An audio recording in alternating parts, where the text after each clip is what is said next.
हरियाणा में बेरोजगारी के मुद्दे पर अब सियासत गरमाने लगी है। हरियाणा स्टाफ सिलेक्शन कमीशन का पेपर रद्द हुआ तो पूरी भाजपा सरकार विरोधियों के निशाने पर आ गई। अब इस मामले को लेकर राज्यसभा सांसद दीपेंद्र हुड्डा ने हरियाणा सरकार को घेरा है। हुड्डा ने आरोप लगाए हैं कि बीजेपी ने 7 सालों में राज्य को बेरोजगारी में टॉप पर कर दिया है। हुड्डा ने कहा कि सरकार निरंतर युवाओं के भविष्य के साथ खिलवाड़ कर रही है। किस तरह से दीपेंद्र हुड्डा ने सरकार को घेरा है, ये आपको सुनवाते हैं। 35वीं भर्ती है जिसका एग्ज़ाम लीक होकर कैंसिल हुआ है। ये लगभग 7 साल से भी ज़्यादा इस सरकार को 7 साल की सरकार में हरियाणा बेरोजगारी में नंबर 1 पहुंच गया और 2 ही भर्तियाँ हुई। वो उस इलेक्शन से पहले इन्होंने जो निकाली थी और जिसकी इन्होंने वाई इलेक्शन में लूटने का काम किया, ग्रुप डी की। उसके अलावा कोई भर्ती ऐसी नहीं रही जिसमें कंट्रोवर्सी सरकार में ना आई हो। और हर बार पेपर लीक, तो इसमें पहले तो सरकार आत्ममंथन करे। दूसरे जो एसएस कमीशन के जो लोग इससे संबंधित हैं उनको बर्खास्त किया जाए, क्योंकि युवाओं के भविष्य के साथ खिलवाड़ हो रहा है लगातार। और जो इस रैकेट में शामिल हैं उनके आपराधिक उन पर धाराएँ लगाकर उनको बर्खास्त भी किया जाए। उन आपराधिक धाराओं का उनको सामना भी करना पड़े जो इसमें शामिल पाए जाए, इसकी निष्पक्ष जाँच हो और सरकार आत्ममंथन करे। दुर्भाग्य की बात है। किसान आंदोलन को लेकर अभी ये सरकार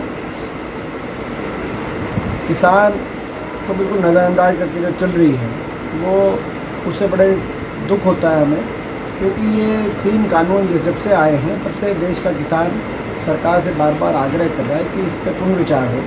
सरकार को इतना कठोर नहीं होना चाहिए। किसी सरकार को सरकार किसानों से बातचीत दोबारा शुरू करे और किसानों के अनुरूप इसमें कोई ना कोई समाधान निकाले। संसद नहीं चल पा रही है, इसके बारे में आप क्या कहेंगे? ये पहली ऐसी सरकार है जो स्वयं संसद को नहीं चलने देगी। आपने देखा होगा पिछला पूरा हफ्ता, 1 हफ्ते से जब भी मैं किसान का नाम लेता था मेरा माइक संसद में स्विच ऑफ हो जाता है।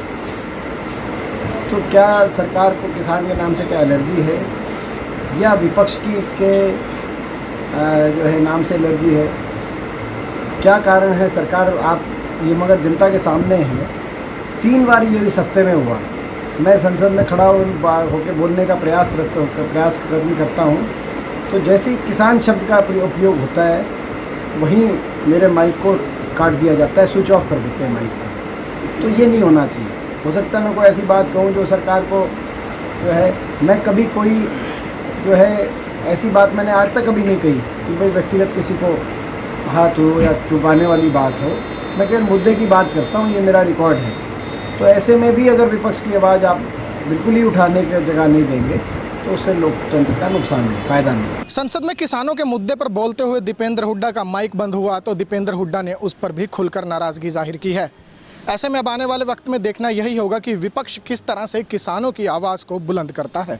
खबरों से जुड़ी तमाम अपडेट्स हम आपको लगातार देते रहेंगे। आप जुड़े रहिए हमारे साथ Facebook page Ambala breaking news पर। हमें यूट्यूब पर भी सब्सक्राइब कीजिए, साथ साथ अंबाला ब्रेकिंग न्यूज़ की मोबाइल ऐप भी ज़रूर डाउनलोड करें।